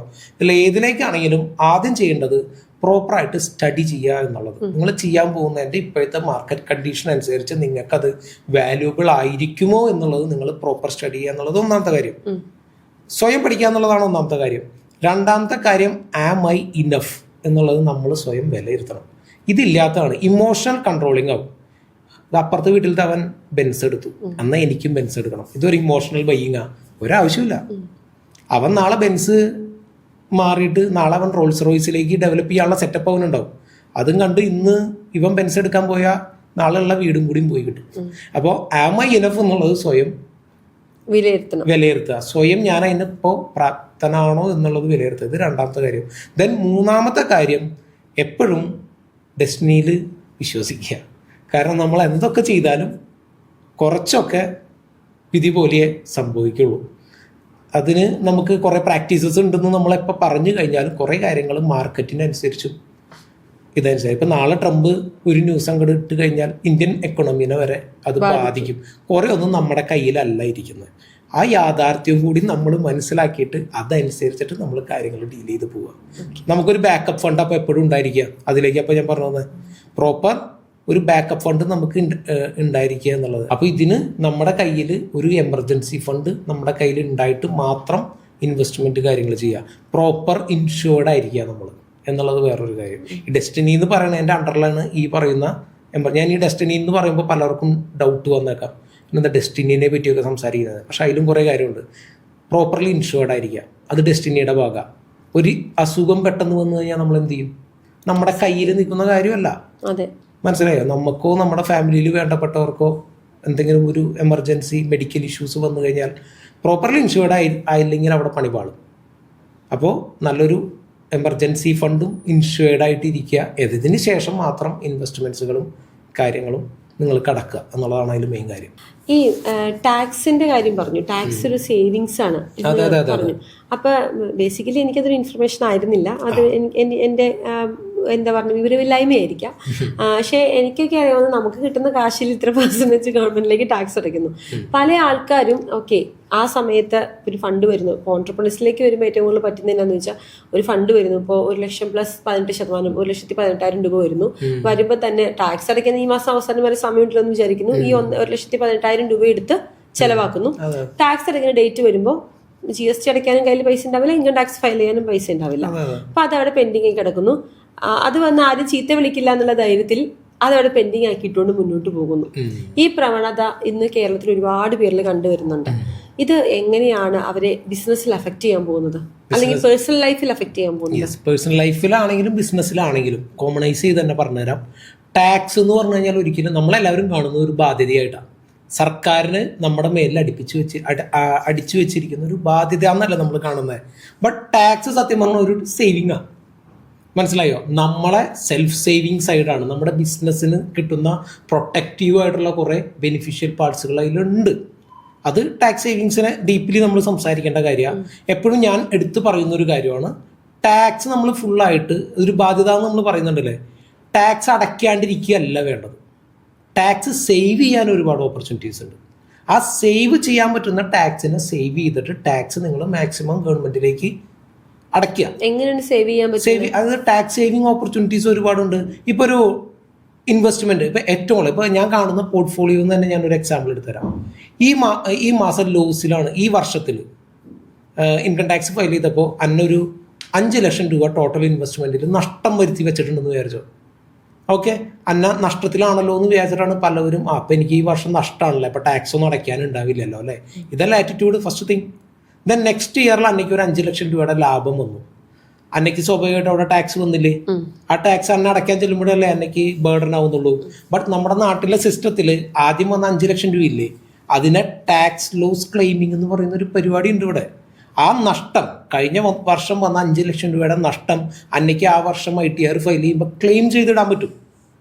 അത് ക്ലെയിം ചെയ്തിട്ടിരുന്നെങ്കിൽ ഈ വർഷം 5 ലക്ഷം രൂപയുടെ പ്രോഫിറ്റ് എന്നുള്ള ടാക്സ് അടയ്ക്കണ്ടേ, അത് ഇതുമായിട്ട് ആ ലോസ് ആയിട്ട് കമ്പൈൻ ചെയ്ത് കഴിയുമ്പോൾ ടാക്സ് ബ്രേക്ക് ഈവൺ ആയി അടയ്ക്കേണ്ട. ഇനി അത് കഴിഞ്ഞിട്ട് അതിന് മുകളിൽ സേവിങ്സ് ഉണ്ടെങ്കിൽ മാത്രമേ അടയ്ക്കേണ്ട കാര്യമുള്ളൂ. ഈ സിസ്റ്റം എന്തുകൊണ്ട് പലരും യൂസ് ചെയ്യുന്നത്. അപ്പം നഷ്ടം വരുമ്പോൾ നമ്മൾ നഷ്ടം ക്ലെയിം ചെയ്യാനുള്ള ഓപ്പർച്യൂണിറ്റി നമ്മുടെ ടാക്സിന്റെ അണ്ടറിലുണ്ട്, ടാക്സ് ഡിപ്പാർട്ട്മെന്റിന്റെ അണ്ടറിലുണ്ട്. ഇത് യൂസ് ചെയ്യാത്തത് കൊണ്ടാണ് ഈ പ്രശ്നം. അപ്പൊ ഇതൊരു സേവിങ്സ് സിസ്റ്റം അല്ലേ. ഇങ്ങനത്തെ കുറെ ഓപ്പർച്യൂണിറ്റീസ് ഇതിനകത്തുണ്ട്. ഒരുപാട് ഓപ്പർച്യൂണിറ്റീസ് ഉണ്ട്, ടാക്സ് സേവ് ചെയ്യാൻ ഒരുപാട് ഓപ്പർച്യൂണിറ്റീസ് ഉണ്ട്. അത് ഇപ്പൊ ഞാൻ ഞാൻ പറഞ്ഞില്ലേ, ഞാൻ MBA വിത്ത് ടാക്സേഷൻ കഴിഞ്ഞിട്ടുണ്ടെങ്കിൽ ഞാൻ full time into business നിൽക്കുന്ന ആളാണ്. ഏറ്റവും ബെറ്റർ നിങ്ങൾ നല്ലൊരു ടാക്സ് പ്രാക്ടീസിനറുടെ അടുത്ത് പോവുക. എൻ്റെ അടുത്ത് വരണം എന്നല്ല ഞാൻ പറയുന്നത്. ടാക്സ് നല്ലപോലെ ഡീൽ ചെയ്യുന്ന ഒരാളുടെ അടുത്ത് പോയി കഴിഞ്ഞാൽ ഒരുപാട് പ്ലെന്റി ഓഫ് ഓപ്ഷൻസുകൾ നിങ്ങളുടെ പോർട്ട്ഫോളിയോ കണ്ടു കഴിഞ്ഞാൽ നല്ലൊരു ടാക്സ് പ്രാക്ടീസ് ചെയ്യുന്ന ഒരാൾക്ക് അതിൽ ഓപ്പർച്യൂണിറ്റീസ് കണ്ടെത്തി നിങ്ങൾക്ക് ടാക്സ് സേവ് ആക്കി തരാൻ സാധിക്കും ഉറപ്പായിട്ടും. ഓക്കെ, അപ്പൊ ഈ ടാക്സ് അടയ്ക്കാതെ വരുന്ന ഓൺട്രപ്രണേഴ്സ് ഇവർക്ക് എന്തായിരിക്കും അവർക്ക് അടുത്തൊരു പരിപാടി എന്ന് പറഞ്ഞാൽ 3 വർഷത്തിലൊന്നല്ല, ചിലപ്പോൾ 10 വർഷം കഴിഞ്ഞിട്ടായിരിക്കും ഒരു നോട്ടീസ് വരുന്നത്. പണി കിട്ടും. പിന്നെ ഉറപ്പായിട്ടും ഇതെല്ലാം മോണിറ്റേർഡാ. നമ്മുടെ നാട്ടില് സിസ്റ്റത്തിന് ടൈം മാത്രം ഓറിയന്റഡ് ആയിട്ടായിരിക്കില്ല ഇത് വന്നോണമെന്ന് ഒരു നിർബന്ധമില്ല. ഇപ്പം ഈ വർഷം ടാക്സ് അടച്ചില്ലെങ്കിൽ 10 ദിവസത്തിനുള്ളിൽ നോട്ടീസ് വന്നില്ലെങ്കിൽ നിങ്ങൾ വിചാരിക്കുമോ രക്ഷപ്പെട്ടു അവരറിഞ്ഞില്ല. 2013 14 വരെ GST അല്ല ITR ഫയലിംഗിൽ ഉണ്ടാവുന്ന കണക്കുകൾ കാണിക്കാത്തവർക്കുള്ള നോട്ടീസ് ഇപ്പം ഈ വർഷം വന്നിട്ടുണ്ട്. അപ്പൊ ഒന്ന് ആലോചിക്കുക, ആഫ്റ്റർ 13 വർഷത്തിന് ശേഷം നോട്ടീസ് വന്നിട്ടുണ്ട്. മനസ്സിലായോ? അപ്പൊ അതൊക്കെ നാട്ടിൽ ഇത് വരും, വരേണ്ട സമയത്ത് അത് വരും. പിന്നെ അത് ബാധിക്കുന്ന എവിടെയാന്ന് വെച്ചാൽ ഇപ്പൊ അന്നേക്ക് ഒരു ബിസിനസ് ഉണ്ടെന്ന് വിചാരിച്ചോ, രണ്ടാമതൊരു ബിസിനസ് ചിലപ്പോ ഇപ്പൊ ഫസ്റ്റത്തെ ബിസിനസിന്റെ ITR ഒന്നും പ്രോപ്പറായിട്ട് ഫയൽ ചെയ്തില്ല, ടാക്സ് കുറെ വെട്ടിച്ചിട്ടുണ്ടെന്നും വിചാരിച്ചോളൂ. അന്ന ആ ബിസിനസ്സിൽ അറിയപ്പെടുന്നത് ഒരിക്കലും അന്നയുടെ പേരല്ല, ഡിൻ നമ്പർ അറിയാലോ, ഡിൻ അറിയാലോ. ഒരാൾക്ക് ഒരു ഡിൻ ഉണ്ടാവും. അന്ന നാളെ വേറൊരു ബിസിനസ് തുടങ്ങുമ്പോൾ അവിടെ സെയിം ഡിന്നാ യൂസ് ചെയ്യുന്നത്. ഈ ബിസിനസ്സിൽ ഇന്ന് ആദ്യത്തെ ബിസിനസ്സിൽ കാണിച്ചിരിക്കുന്ന ചെറിയൊരു ഉടായ്പ് കാണിച്ചിട്ടുള്ളത് നാളെ ആ ബിസിനസിന്റെ ഡിന്നിനെ പോലും ബാധിക്കും. അപ്പൊ എന്തുണ്ടായി, ആ ഡിന്നിന്റെ പേരിലായിരിക്കും അന്നയ്ക്ക് നോട്ടീസ് വരുന്നത്. അപ്പൊ അന്നയുടെ ഫസ്റ്റത്തെ ബിസിനസ്സിൽ അന്ന ചെയ്ത ചെറിയൊരു പാളിച്ച രണ്ടാമത്തെ ബിസിനസിനെ പോലും അഫക്ട് ചെയ്യും. ഇങ്ങനെ ഒരുപാട് പ്രശ്നങ്ങൾ ഫേസ് ചെയ്യേണ്ടി വരാറുണ്ട്. ഇത് നാട്ടിൽ നേരിട്ടുകൊണ്ടിരിക്കുന്ന പ്രശ്നമാണ്. എൻ്റെ ഇപ്പോഴത്തെ കമ്പനിയുടെ ഇതെല്ലാം പ്രോപ്പർ ആണല്ലോ എന്ന് വിചാരിച്ചിട്ട് മാത്രം കാര്യമൊന്നുമില്ല. മുന്നേ ചെയ്ത് വെച്ചിട്ടുള്ള കാര്യങ്ങൾ ക്ലിയർ അല്ലെങ്കിൽ ഇപ്പോഴത്തെ ഈ ബിസിനസ്സിലും പണി കിട്ടും. Okay okay okay.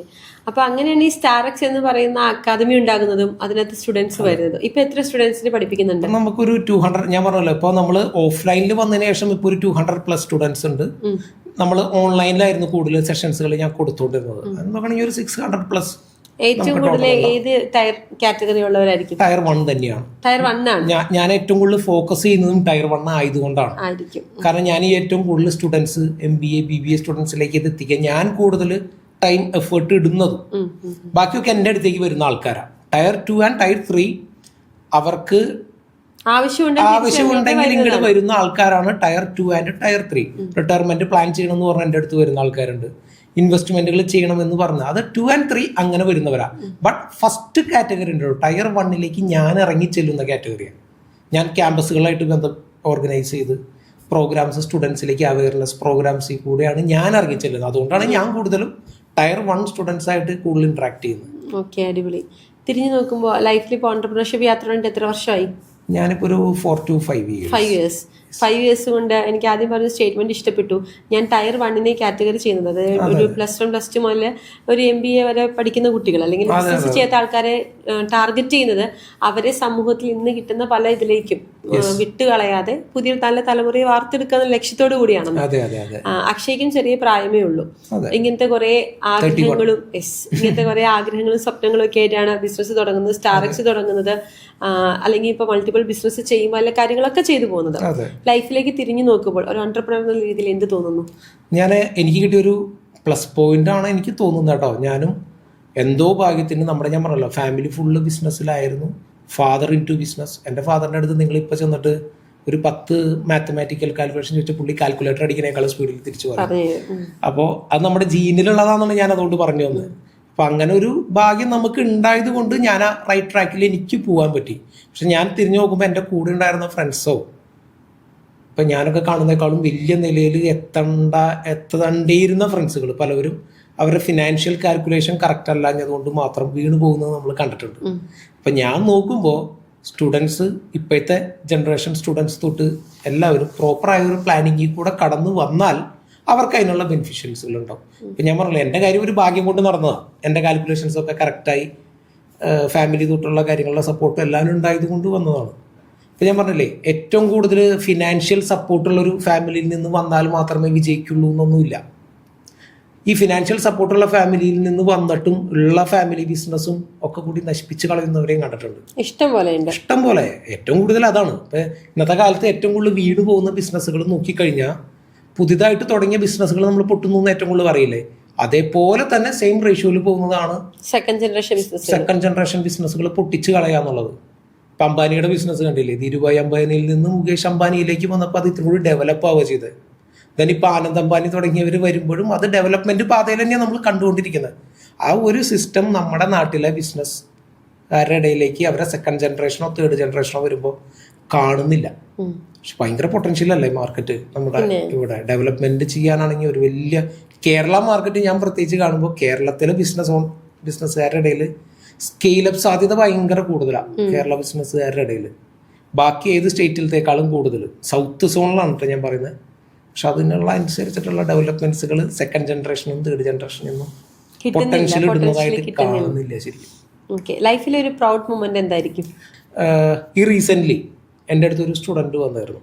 ആ സ്റ്റുഡൻറ്റ് വരുന്ന സമയത്ത് ആ സ്റ്റുഡൻറ്റിൻ്റെ ഏജ് എന്ന് പറയുന്നത് 65 വയസ്സാണ്. ഫാദറിന്റെ പ്രായമാണ്. എൻ്റെ അച്ഛനേക്കാളും പ്രായമുണ്ട്. എൻ്റെ അച്ഛൻ 63 ആയിട്ടുള്ളൂ, അദ്ദേഹത്തിന് 65 വയസ്സായി. ആളുടെ പേരും ഞാൻ പറയാം. നമ്മുടെ ഇന്ദിരാഗാന്ധി ഹോസ്പിറ്റലിലെ കാർഡിയോളജി ഡിപ്പാർട്ട്മെന്റിലെ ഡോക്ടർ തോമസ് മാത്യു. ഞാൻ ആളുടെ പേരടക്കം പറയുന്നത് ജെനുവിൻ സ്റ്റോറി ആയതുകൊണ്ടാണ്. അപ്പൊ ഇന്ദിരാഗാന്ധി ഹോസ്പിറ്റലിൽ കാർഡിയോളജിസ്റ്റ് എൻ്റെ അടുത്ത് വരുന്നത് പുള്ളി ഇൻവെസ്റ്റ്മെന്റ്സുകളൊക്കെ ചെയ്തിട്ട് ഒരുപാട് നഷ്ടങ്ങൾ ആളുടെ പോർട്ട്ഫോളിയോയിൽ കണ്ടിട്ടുണ്ട്. എത്രയെന്ന എമൗണ്ട് ഞാൻ പറയുന്നില്ല, ആളുടെ പേരും കൂടി ഡിസ്ക്ലോസ് ചെയ്ത സ്ഥിതിക്ക്. അപ്പോൾ അദ്ദേഹത്തിന്റെ പോർട്ട്ഫോളിയോയിൽ ഒരുപാട് നഷ്ടങ്ങൾ കണ്ടു. ആൾക്ക് അതിനെയൊക്കെ മേക്കപ്പ് ചെയ്തെടുക്കണം എന്നുള്ള എന്തെങ്കിലും സാധ്യത ഉണ്ടോ എന്ന് നോക്കിയിട്ട് എൻ്റെ അടുത്ത് വരുന്നത്. അപ്പോൾ പുള്ളി ആദ്യം ഫോണിൽ ആരോ പറഞ്ഞ് റെഫറൽ വഴിയാണ് എന്നെ വിളിക്കുന്നത്. അപ്പോൾ പുള്ളി എന്നെ കണ്ടപ്പോൾ ഇത് ആൾക്ക് 65 വയസ്സുണ്ട്, ഇവനെങ്ങനെ എൻ്റെ പോർട്ട്ഫോളിയോ ശരിയാക്കാന്നുള്ള ഒരു ഇത് പുള്ളിക്ക് ആദ്യം ഉണ്ടായിരുന്നു. പുള്ളി ഇത് എൻ്റെ അടുത്ത് കമ്മ്യൂണിക്കേറ്റ് ചെയ്താട്ടോ. അത് കഴിഞ്ഞിട്ട് ഞങ്ങൾ ഇരിക്കുകയും സെഷൻസുകൾ ഒരുമിച്ച് ഞങ്ങൾ സ്പെൻഡ് ചെയ്യും, 1-to-1 സെഷനുകൾ ചെയ്യും. ഞാൻ എൻ്റെ അക്കാഡമിയുടെ അണ്ടറിൽ തന്നെ പുള്ളിക്ക് ഒരു പേഴ്സണൽ മെൻറ്റർ വെച്ച് കൊടുക്കുകയും അദ്ദേഹത്തിൻ്റെ മാനേജ്മെൻറ്റുകളെല്ലാം ഞങ്ങൾ ചെയ്യും. അദ്ദേഹം ഇന്ന് പ്രോഫിറ്റബിൾ ആയിട്ടുള്ളൊരു ഇൻവെസ്റ്ററായിട്ട് മാറി. അപ്പോൾ ആൾ ഇടയ്ക്കിടയ്ക്ക് ഇപ്പോഴും അക്കാഡമിയിൽ വരും. ആള് വളരെ ഹാപ്പിയാണ് നമ്മുടെ അടുത്ത്. അപ്പം ഞാൻ പറയുന്ന ഒരു സക്സസ് സ്റ്റോറി ആയിട്ട് ഞാൻ റീസെൻ്റ്ലി ഇപ്പം പെട്ടെന്ന് ചോദിച്ചപ്പോൾ റീസെൻ്റ്ലി ഉണ്ടായ ഒരു സംഭവമാണ് ഞാൻ പറയുന്നത്. അതൊരു പ്രൗഡ് മൊമെന്റ് ആണല്ലോ സ്വാഭാവികമായിട്ടും. ഇത്രയും പ്രൊഫൈലിൽ ഇരിക്കുന്ന ആളുകൾ. അതെ.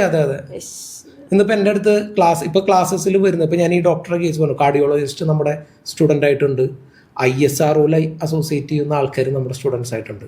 ഡോക്ടേഴ്സുകൾ ഇഷ്ടം പോലെ, ഡോക്ടേഴ്സാണ് കൂടുതൽ എൻ്റെ അടുത്ത് ഉള്ളത്. കാരണം ഇവർക്ക് ഫണ്ട് അത്യാവശ്യമുണ്ട്, ഇതെങ്ങനെ ഇൻവെസ്റ്റ് ചെയ്യണം, മാനേജ്മെന്റ് ചെയ്യണം എന്നുള്ളത് പഠിക്കാൻ വരുന്നുള്ളൂ. ഹൈ പ്രൊഫൈലിൽ ഇരിക്കുന്ന ഒരുപാട് പേര് നമ്മളായിട്ട് സ്റ്റുഡൻസ് എന്നുള്ള രീതിയിൽ നമ്മളായിട്ട് അസോസിയേറ്റ് കമ്മ്യൂണിക്കേറ്റ് ചെയ്യാൻ വരുന്നുണ്ട്. അതൊരു വലിയൊരു പ്രൗഡ് മൊമെന്റ് തന്നെയാണ്. ഇനി എന്താണ് സ്റ്റാർഎക്സ് അക്കാദമിയുടെ ഫ്യൂച്ചറും അക്ഷയ് ആർ നാഥ് എന്ന് പറയുന്ന ഓൺട്രപ്രണറുടെ ഫ്യൂച്ചറും? ഓണ്ടർപ്രണറിനെ ഞാൻ ആദ്യം പറയാം. ഓണ്ടർപ്രണർ എന്നുള്ള രീതിയിൽ ഞാനിപ്പോൾ പറഞ്ഞല്ലോ, ഞാൻ 4 കമ്പനീസിന്റെ ഡയറക്ടറാണ്. അതിൽ വൺ ഓഫ് ദ കമ്പനിയാണ് ഈ സ്റ്റാർ എക്സ് അക്കാഡമി. ഞാൻ ഏറ്റവും കൂടുതൽ ഫോക്കസ് ചെയ്യുന്നതും സ്റ്റാർ എക്സ് അക്കാഡമിയുടെ ഡെവലപ്മെന്റിന് വേണ്ടി തന്നെയാണ്. അതിൻ്റെ ഒപ്പം തന്നെ ഞാൻ പറഞ്ഞ വൈറ്റ് ഹൗസ് ഇവന്റ്സ് എന്ന് പറഞ്ഞാൽ നമ്മുടെ firm, construction firm, real estate company ഉണ്ട്. പോരാതെ നമ്മളിപ്പോൾ കൊച്ചിയിലൊരു പുതിയതായിട്ടുള്ളൊരു ബിസിനസ് നമ്മൾ സ്റ്റാർട്ട് ചെയ്തിട്ടുണ്ട്. ഞാനും വേറെ 3 പാർട്ട്നേഴ്സും ഉണ്ട്. അതിൽ it's A corporate event based company, high ticket corporate event management കമ്പനിയാണ്. അപ്പോൾ അതിന്റെ ഡെവലപ്മെന്റ്സ് ഒക്കെ ആയിട്ട് ഇനിയിപ്പോൾ മുന്നോട്ട് പോകാന്നുള്ള ഇപ്പോൾ ഉള്ള നിലവിലുള്ള പ്ലാൻസുകൾ. ബിസിനസ്സിലേക്ക് വരുമ്പോൾ കൂടുതലും എൻ്റെ പ്ലാനിങ് എന്താണെന്ന് വെച്ചാൽ, ഇപ്പം ഞാൻ പറഞ്ഞല്ലോ എൻ്റെ ഏജ് ഓഫ് 31, എൻ്റെ ഒരു വിഷൻ എന്ന് പറയുന്നത് ബൈ ദ ഏജ് ഓഫ് 35 ബിസിനസ്സിലേക്ക് കടന്നു വരുന്നവരെ ട്രെയിനിങ് ചെയ്യുന്ന ഒരു corporate kind of business develop strategist എന്നുള്ള രീതിയിലേക്ക് ഡെവലപ്പ് ചെയ്തെത്തുക എന്നുള്ളത് തന്നെയാണ് എൻ്റെ പ്ലാൻ. അതിന് വേണ്ടിയിട്ടാണ് എൻ്റെ സ്റ്റാർ എക്സ് അക്കാഡമി ഇവിടെ നിലനിൽക്കുന്നതും ഇതൊക്കെ. ഇപ്പോൾ സ്റ്റാർ എക്സ് അക്കാഡമി ഞാൻ പറഞ്ഞ പേഴ്സണൽ ഫിനാൻഷ്യൽ മാനേജ്മെൻറ്റിൻ്റെ കോഴ്സ് ഇപ്പോൾ ഉണ്ട്. ഈ ഞാൻ പറഞ്ഞ റിസ്ക് മാനേജ്മെൻറ്റ് സ്പെഷ്യലൈസിങ് കോഴ്സ് ഉണ്ട്. Psychology, investment psychology, trading psychology specialise ചെയ്ത് പഠിപ്പിക്കുന്നുണ്ട്. കൂടാതെ ബാക്ക് ടു ബാക്ക് കോഴ്സസ് ഞങ്ങൾ അനൗൺസ് ചെയ്യാൻ നിൽക്കുകയാണ്. CA, CMA, ACCA ഒക്കെ നമ്മുടെ അക്കാഡമിയുടെ അണ്ടറിൽ കൊണ്ടുവരാനുള്ള പരിപാടിയിലാണ് നിൽക്കുന്നത്. അതിൻ്റെ ശ്രമങ്ങളിലാണ്. അതായി ഞാനത് കൺഫേം ആയിട്ട് ഒരു അമേരിക്കൻ അതോറിറ്റിയുടെ AAFM, American authority of financial AAFM, അവരെ ഒരു അഫിലിയേഷന് വേണ്ടിയിട്ട് നടക്കുകയാണ്. അത് കൺഫേം ആവാത്തതുകൊണ്ടാണ് ഞാനത് ചെയ്യാത്തത്. ഒരു ഓൺട്രപ്രണർ എന്നുള്ള രീതിയിൽ ലൈഫിൽ എടുത്തിരുന്ന ഏറ്റവും വലിയ റിസ്ക് എന്തായിരിക്കും? ഞാൻ എടുത്ത ഏറ്റവും വലിയ റിസ്ക് ഈ അക്കാഡമി ഇതേപോലെ ഫിസിക്കൽ ഓഫീസിങ്ങിൽ തുടങ്ങുക എന്നുള്ളത് തന്നെയായിരുന്നു. കാരണം അക്കാഡമീസുകൾ നിറച്ചുള്ള സ്ഥലമാണ് കൊച്ചി. ഈ എറണാകുളത്ത് വന്നിട്ട് ഒരു അക്കാഡമി, ഫിനാൻഷ്യൽ മാനേജ്മെൻറ്റ് അക്കാഡമി എന്ന് പറഞ്ഞിട്ട് ഫിസിക്കൽ സ്പേസിൽ സ്റ്റാർട്ട് ചെയ്യുക എന്നുള്ളത് ഞാനെടുത്ത വലിയൊരു ചലഞ്ച് തന്നെയായിരുന്നു. വൈ? ബിക്കോസ് ആൾക്കാർക്ക് തെറ്റിദ്ധരിക്കപ്പെടാം, ട്രേഡിങ് പഠിപ്പിക്കുന്ന അക്കാഡമി ആണോ എന്ന് തോന്നാം. ഇനി ഇവൻ ഇൻവെസ്റ്റ്മെൻറ്റുകൾ ആൾക്കാരുടെ കയ്യിൽ നിന്ന് പേടിക്കുന്ന വല്ല തട്ടിപ്പ് പരിപാടിയാണോ സ്വാഭാവികമായിട്ടും തോന്നാം. ഫിനാൻഷ്യൽ എന്ന് കേൾക്കുന്നത് ഇത്തിരി ആൾക്കാർ പേടിക്കുന്ന ഒരു മേഖല. അപ്പോൾ അതുകൊണ്ട് അങ്ങനത്തെ ഒരു ഡൗട്ട് ആൾക്കാർക്ക് വരാം. റിസ്ക് മാനേജ്മെന്റ് എന്ന് പറഞ്ഞാൽ എന്താണെന്ന് പലർക്കും അറിയില്ല. ഇതെങ്ങനെ ആൾക്കാരിലേക്ക് എത്തുകയോ എന്നുള്ള ഡൗട്ട് ഉണ്ടായിരുന്നു. ഈ എല്ലാം അവിടെ നിലനിൽക്കുമ്പോഴാണ് നമ്മൾ ഇതേപോലെ ഒരു ഫിസിക്കൽ സ്പേസിൽ ഈ ഒരു അക്കാഡമി അവിടെ കൊണ്ടുവന്നതും ഇപ്പോൾ സ്റ്റുഡൻസുകൾ വന്നു തുടങ്ങിയിരിക്കുക. അപ്പോൾ അത് സ്റ്റാർട്ട് ചെയ്ത സമയത്ത് അതെടുത്തത് വലിയൊരു റിസ്ക് തന്നെയാണ്. ഇത്രയും നല്ലൊരു സ്പേസ് എടുത്ത് ഫർണിഷ് ചെയ്ത് കൊച്ചിയുടെ സെൻറ്ററായിട്ടുള്ള ഒരു സ്ഥലത്ത് ഒക്കെ ചെയ്യുന്നു പറഞ്ഞാൽ അത് ഇപ്പം ആലോചിക്കുമ്പോൾ ഭയങ്കര റിസ്ക്. അന്ന് ആ റിസ്ക് തോന്നിയിരുന്നില്ല കേട്ടോ സത്യം പറഞ്ഞു. അപ്പോൾ വളരെയധികം സന്തോഷം അക്ഷയ്, ഇങ്ങനൊരു യാത്രയിൽ കുറേ കാര്യങ്ങൾ എനിക്ക് പഠിക്കാൻ പറ്റി. ലൈക്ക് നമുക്ക് ഇനി ഇതിനൊരു ഡീറ്റെയിൽ ആയിട്ടൊരു പോഡ്കാസ്റ്റ് നമുക്ക് പിന്നീട് ഒരു ദിവസം ചെയ്യാം. അന്ന് നമുക്ക് ഡീറ്റെയിൽ ആയിട്ട് എന്തൊക്കെയാണ് നിങ്ങളുടെ പഠിപ്പിക്കുന്ന ടെക്നിക്സ് ഞങ്ങൾക്ക് പറഞ്ഞു തരണം. അപ്പോൾ ഒരുപാട് പേര് സ്റ്റാർ എക്സിലൂടെ പഠിച്ചും അല്ലെങ്കിൽ അക്ഷയ് എന്ന് പറഞ്ഞ വ്യക്തിയിലൂടെയും അവരുടെ ഇൻവെസ്റ്റ്മെന്റ് ആണെങ്കിലും അവരുടെ ഫ്യൂച്ചറിസ്റ്റിക് ആയിട്ടുള്ള ഒരുപാട് കാര്യങ്ങളിൽ അക്ഷയ്ക്ക് നല്ല രീതിയിൽ കോൺട്രിബ്യൂട്ട് ചെയ്യാൻ സാധിക്കട്ടെ എന്ന് ആഗ്രഹിച്ചുകൊണ്ട് നിർത്തുന്നു. നന്ദി.